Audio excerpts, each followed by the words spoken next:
It's time we add a new piece of syntax to our Java toolbox, lambda expressions. At this point, you've probably seen it on the internet somewhere already when trying to debug some sort of other problem.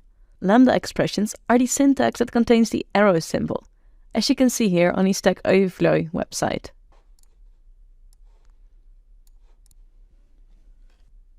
And as a few more times before, I want to give you the tough topic warning.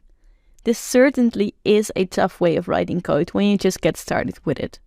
And it's normal if you need to watch the videos in this module a few times.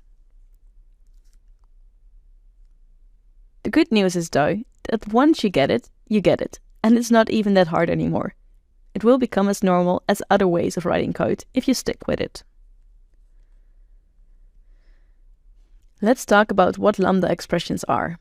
A lambda expression is nothing more than a way of implementing an interface. But not just any interface, a functional interface. This is what we're going to be doing in this module to figure out lambda expressions. We're going to start with what a functional interface is. Then we'll see how to implement a functional interface with a lambda expression. And lastly, we're going to explore the Java built-in functional interfaces and how we can implement those. After being able to do all this, we're going to add the Stream API in the next module.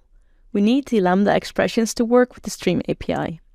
Working with the Stream API is really going to change the way that we are writing code.